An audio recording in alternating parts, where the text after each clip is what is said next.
estaremos lendo apenas o verso 8.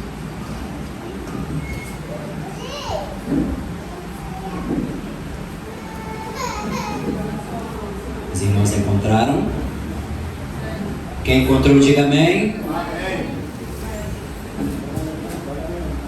1 Pedro, capítulo 5, no verso 8, que diz: sede sóbrios e vigilantes. O diabo, vosso adversário, anda em derredor, como leão que ruge, procurando alguém para devorar. Amém? Contexto aqui em 1 Pedro, no capítulo 5, no versículo 8, nós encontramos o contexto de batalha espiritual. E esse é um conselho do apóstolo Pedro aos demais irmãos crentes que sofriam perseguição no meio daquele contexto. E aí que o texto nos ensina que devemos lançar a nossa ansiedade em Deus, porque o nosso inimigo citado no texto, ele é real, como conhecido no versículo 8, o diabo. Então nós vamos separar esse texto por parte. Primeiro, sede sóbrios, encontrando-se referência lá em 1 Tessalonicenses, no capítulo 5, no verso 6. Segundo conselho, vigiai, referido-se em Mateus capítulo 26, no verso 41. Devemos orar e vigiar. Agora nós vamos para a parte do vosso adversário, que quer dizer, por outras interpretações, oponente em tribunal ou no tribunal, que seria Satanás, o nosso acusador, referido-se lá em Apocalipse 12, no versículo 10, a sua função, quer nos condenar. O diabo também é caluniador, João 8,44. E o diabo anda ao derredor, aquele que rodeia. Ele não está preso, referindo-se em Jó, capítulo 1, no verso 7. E aí a principal característica, ele ruge como um leão. E esse rugir quer representar para nós paralisação, a tentativa do medo e a utilização da acusação. E ele está à procura daquele que possa tragar ou destruir por completo. Então o texto referido bíblico se encontra em João 10, no versículo 10. E aí que encontramos três verdades sobre o diabo. Primeira, ele é real, tentou Cristo em Mateus no capítulo 4, versículo 3. Segunda característica, ele está à procura de alguém, não pode tragar a todos. Jó capítulo 1, verso 12, nos mostra que Deus põe limite. Terceira característica, ele é covarde e ruge para assustar. Tiago 4, versículo 7. Então, embora o diabo tente se impor como leão, embora o diabo tente rugir como leão, ele não resistirá a nós quando nós nos posicionamos perante o Senhor. E essa imposição, ela limita o diabo. Se nós formos ver Jó no capítulo 1, ele chega se apresentando a Deus, e mesmo Deus permitindo que Jó fosse tentado, Deus ainda põe limites. Ou seja, Satanás só tem um rugido como um leão. Ele não é como um leão. Satanás quer utilizar de medo, de acusação, de perseguição e de ansiedade. Mas hoje, nesta noite, ele está mais do que derrotado, pelo nome de Jesus. E o conselho, no versículo se encontra por partes, que sejamos sóbrios. Sóbrios não no sentido de nos distrairmos com outras coisas. Lembrando que o diabo é espírito e não se cansa. Ele não se cansa.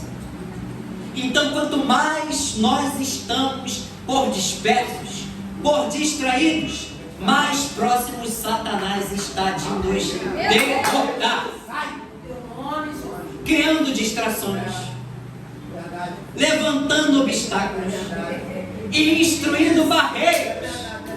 Mas aonde a palavra do Senhor chega, não há distração suficiente para interromper o objetivo do Senhor aqui nesta noite, que é trazer para nós que, embora Satanás esteja próximo, se derrotando, se debandando para tentar nos afligir, ele está mais do que derrotado hoje, porque o Senhor opera no nosso meio, e não será nenhum plano que Satanás tentará impor a nós que irá impedir aquilo que Deus quer fazer em nossas vidas. Aleluia! Graças a Deus! Meu Deus! E aí entra o segundo conselho, que é vigiar. Nós não devemos apenas só vigiar, mas orar. E não devemos apenas só orar, mas também vigiar. Um complementa o outro. E temos a referência de Mateus 26, que devemos orar e vigiar. E agora, nós vamos nos lembrar que a batalha espiritual é muito intensa. E o mundo na qual nós vivemos, espiritualmente, ele não para. Então o intuito da carta do apóstolo Pedro à igreja era voltar a motivar os crentes novamente. Pois muitos, no versículo 7, se encontravam ansiosos.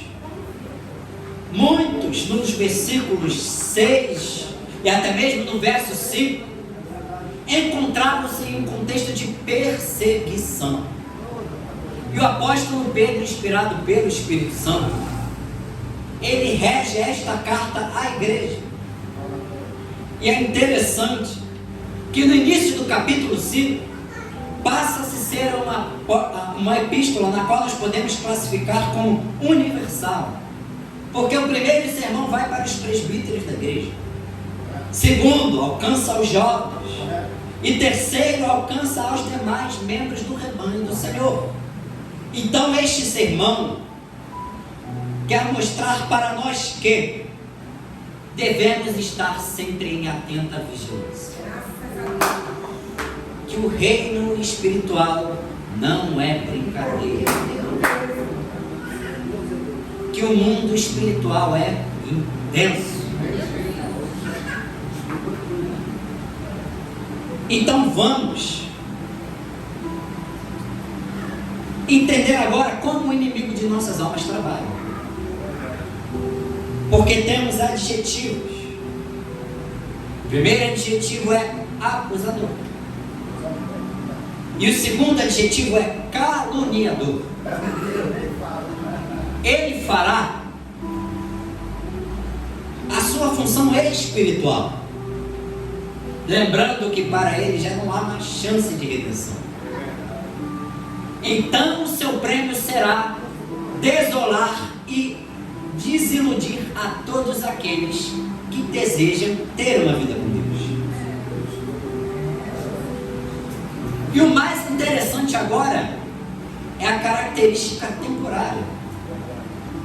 O texto vai dizer que ele é como um leão que ruge e quer paralisar, quer desanimar, quer confrontar e acusar. Porém, entendemos que na Bíblia leão só existe um. E esse leão está referido lá em Gênesis 49, fazendo parte de uma profecia na qual se cumpriria em Cristo, em Apocalipse 5, no versículo 5, quando se refere a leão de Judá. Então eu não sei você. Porém, eu entendo aqui dentro desse texto que o único leão que tem poder para dar vida, para dar graça, para trazer fé, para dar transformação e regeneração, é o único e inimetável leão de Judá, na qual em Apocalipse 5 desatará o selo e aí confirmará, já sendo confirmada a sua identidade. Em Gênesis 49, de imitações o mundo é cheio, de imitações Satanás é cheio, porém de verdade, autenticidade e legitimidade só encontramos o leão, que é o leão que veio como cordeiro e que deu a vida por nós, para todo aquele que nele crê não pereça, mas tenha vida eterna.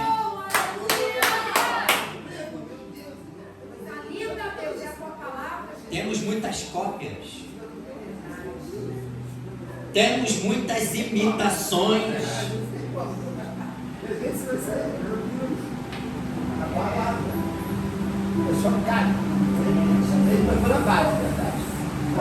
E o mais interessante é a tática de rugido que o diabo usa. Eu anotei aqui pelo menos 4 tipos de rugidos. Hoje não vou me delongar muito. O primeiro rugido é o Deus te abandonou. Meu Deus! É verdade. Quando nós encontramos em Hebreus 13:5, de modo algum eu vos deixarei. Graças a Deus. Contradizendo o que o rugido do falso leão quer dizer a nós. O segundo rugido, que nós não temos perdão. 1 João 1,9 vai dizer que ele é fiel para terminar. O terceiro rugido é: vai dar tudo errado. Porém, temos em Romanos 8:28 a referência que diz que todas as coisas cooperam para o bem. E o último, ninguém liga para você. Meu Deus! Meu Pai! Quando nós encontramos em 1 Pedro, no capítulo 5, no próprio versículo 7, que Ele tem cuidado de nós. Obrigada, Senhor! Jesus! Obrigada! Que nós não deixemos nos ser envolvidos com os falsos rugidos. Os rugidos que o falso leão usa para nos parar, para nos desanimar, para nos afligir. E o bom, é muito bom para o conhecedor da palavra saber como rebater estes falsos rugidos.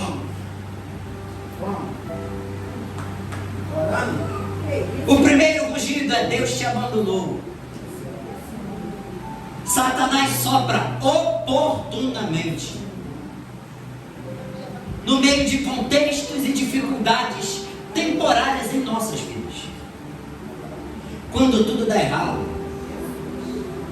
quando nada passa a dar certo, quando nós temos tragédias, problemas, dificuldades se achegando em nossos corações. E aí o acusador vai utilizar a segunda acusação: já que Deus te abandonou, tu também não terás perdão. Então agora, abalados, afligidos, tristes e ansiosos, também somos culpados por não ter perdão, como Satanás quer induzir isto a nós. E na terceira parte, além dele tentar nos iludir com os 2 argumentos anteriores, Satanás também diz para nós: olha, vai dar tudo errado. olha diretamente para nós e nos afronta.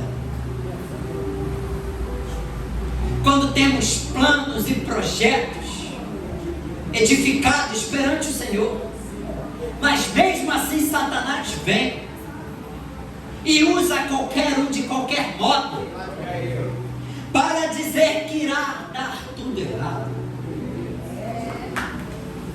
que os planos que nós temos, que os objetivos que nós tentamos alcançar darão errado.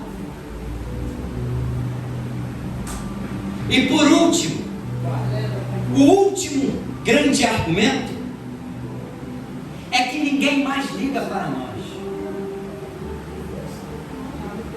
quando na verdade nós vemos que desde o início até a eternidade o Senhor cuidará de nós.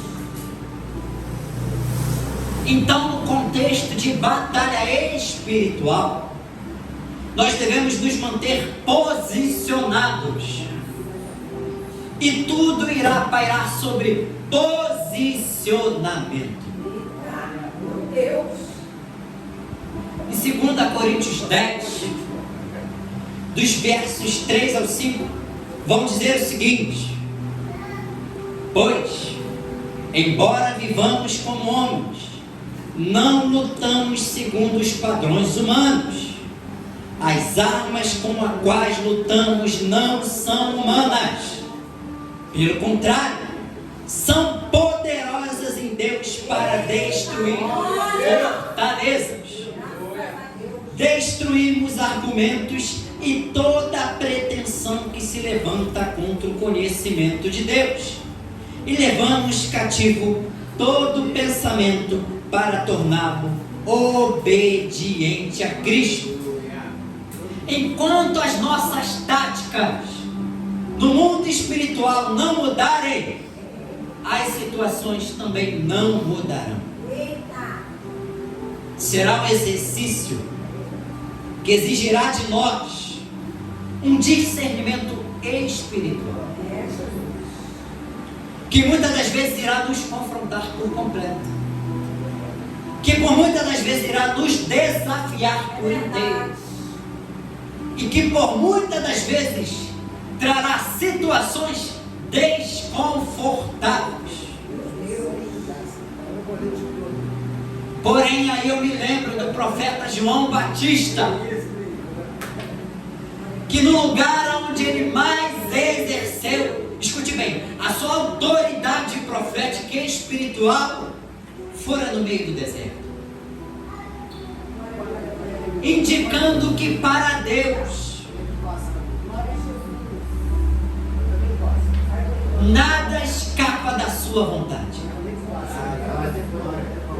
Se ele utilizou o profeta no deserto, enquanto muitos viam um profeta descartado, um profeta tido como louco, que profetizava arrependei-vos, raça de víboras, que profetizava arrependei-vos, pois é chegado o juízo, que profetizava arrependei-vos, o Senhor mostra a nós que Ele nos utiliza aonde quer, como quer e quando quiser, independentemente de contextos ou pessoas, pois a nossa batalha não é contra o vizinho, não é contra a nossa parentela, não é contra o nosso chefe, mas sim contra o diabo e o seu exército. Pois se agora nós fazemos parte do exército de Cristo, que nós venhamos tomar a posição ideal de soldado, porém não de um soldado disperso, não de um soldado sonolento, mas de um soldado posicionado, de um soldado com discernimento, de um soldado conjecturado na palavra, um soldado que tem discernimento, um soldado que sabe como se porta, um soldado que sabe discernir o que é voz de Deus, o que é voz carnal e o que é voz diabólica, um soldado que sabe discernir o que é de Deus, o que é emoção e o que é o diabo, um soldado que sabe discernir como se comporta, como ele olha, como ele fala, como ele anda, o que ele fala, o que ele ouve e como ele anda. que o Senhor venha cobrar de nós hoje uma posição perante a batalha espiritual que vivemos, pois essa batalha é muito mais intensa que a batalha humana, pois os braços se cansam, as mãos se cansam, os pés se fadigam, porém o nosso general, que é Cristo, tem sobre si a eternidade e tem sobre si a longanimidade e o amor e a fidelidade. E enquanto nós queremos desanimar, o Senhor vem a nós e diz: continue, não pare. Embora nós queremos deixar de lado, queremos nos virar para as situações, o Senhor nos trouxe aqui hoje e nos diz: continue, persevere, não desista, continue, persevere e não desista, porque eu sou aquele que é fiel para terminar aquilo que comecei.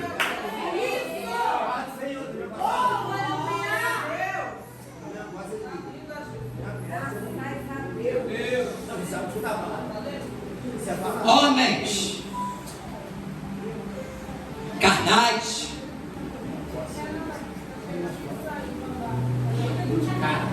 homens limitados, somos homens que outrora nos estávamos presos no pecado, e não é um passado muito distante, não. Estávamos presos no gnosticismo, na idolatria, no adultério, nos vícios. Mas a graça regeneradora do Senhor nos alcançou. Mostramos que não somos merecedores de nada, pelo contrário, mostrando que essa graça é imerecida. E assim também me recordo do carcereiro em Filipos, que também fora alcançado por esta graça. Também me recordo de Lídia e sua família em Filipos, que também foram alcançada por esta graça. Porque esta graça é uma dádiva que por nós não mereceríamos, que pelas nossas obras tampouco a teríamos, mas sim temos acesso a ela pelo que Cristo realizou por nós.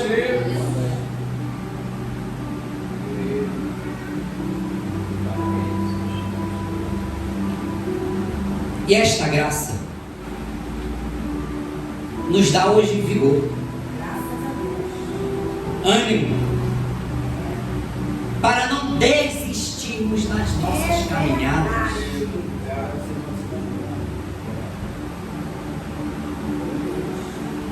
E que nas batalhas, no contexto de guerras e batalhas, nós também temos as armas.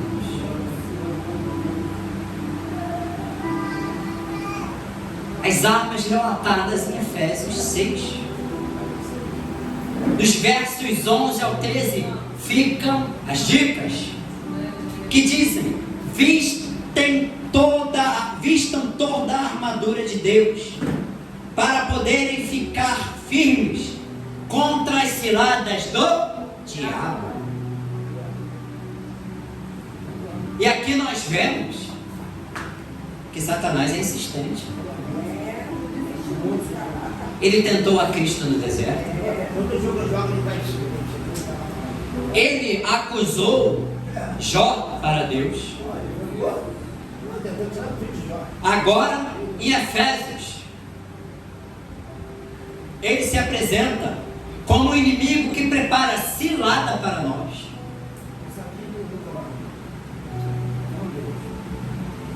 E aí em 1 Pedro 5 se apresenta como o nosso adversário, que anda ao nosso derredor, como um leão, procurando a quem ele possa destruir por completo.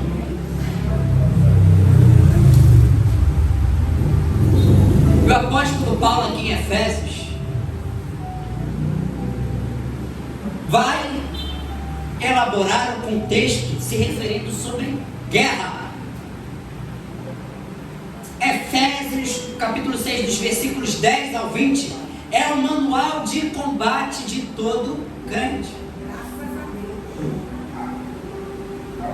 Porque no verso 12, o apóstolo vai dizer que a nossa luta não é contra a carne nem contra o sangue, mas sim contra principados, potestades, dominadores deste mundo e contra as forças espirituais do mal, que andam nas regiões celestiais. Porém, nós só obteremos vitórias quando nós soubermos ter discernimento no campo das batalhas espirituais. Meu amado, não ore mais aonde o Senhor te mandou parar de orar por aqui. Meu Deus! Minha amada, não insista mais naquilo que o Senhor já te falou para parar.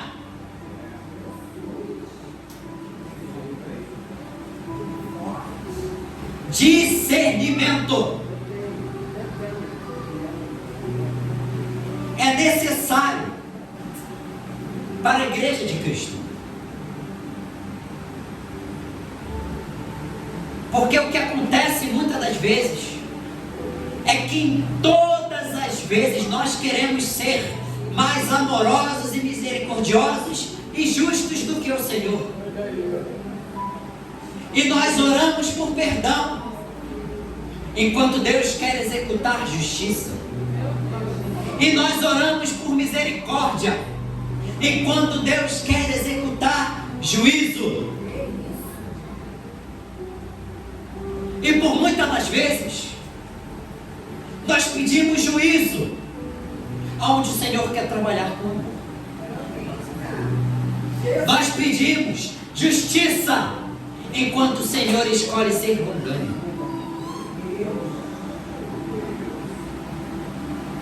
A batalha espiritual nos confrontará por completo. Está difícil? Está apertado aí? Persevera. O que o apóstolo Pedro quis dizer aos crentes é: persevera. Os contextos de perseguição, ansiedade e afronta espiritual podem estar batendo as portas, podem, porém persevera.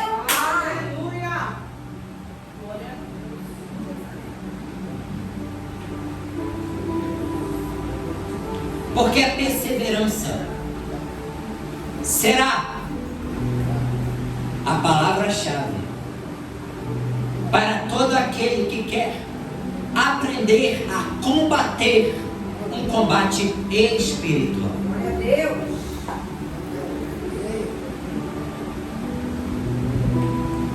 E Efésios traz para nós as armas que o apóstolo cita. A primeira arma é o cinto da verdade, porque Jesus em João 14,6 afirma que Ele era o caminho, a verdade e a vida. O crente não pode vestir o cinto da verdade e se viver na mentira. Meu Deus! A segunda arma, couraça da justiça, que nós venhamos a julgar com uma reta justiça, como diz João 7.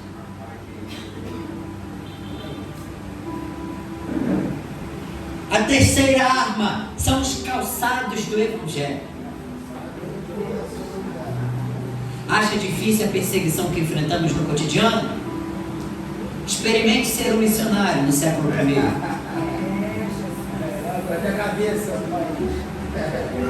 Muitos perderam a cabeça. Estevão morreu apedrejado. O apóstolo João morreu em exílio na ilha de Patmos. E nós reclamamos hoje por coisas tão vãs. A quarta arma, escudo da fé. E sem fé, ninguém pode agradar a Deus. É vão o nosso culto se não houver fé. A quinta arma, o capacete da salvação. Não tem quando Satanás tenta lançar aqueles dados? Você não vai conseguir. Você não vai chegar. Você não vai ser. Você não vai alcançar. É aí que nós utilizamos o capacete da salvação. Pois uma mente blindada em Cristo não será atingida pelos dados do maligno. Meu Deus. A sexta arma, a espada do Espírito. E aí me recordo do texto em Hebreus 4:12 que diz que a palavra é viva e é eficaz. E ainda faz uma comparação com a palavra como uma espada de 2 gumes que corta de 2 lados. Ela mede e corta. Ela mede e corta. E a espada do Espírito é assim também. Porque através do discernimento nós vamos ver o que não é de Deus e vamos combater. Nós vamos ver o que não vem de Deus e vamos combater. Nós vamos observar aquilo que Satanás tenta impor a nós, com discursos, com tendências, com modas. Porém nós utilizaremos da espada do Espírito, descrita em Efésios 6, para cortar todo o mal e toda a raiz que possa tentar nos atingir. Deus poderoso. Se ponha de pé neste instante.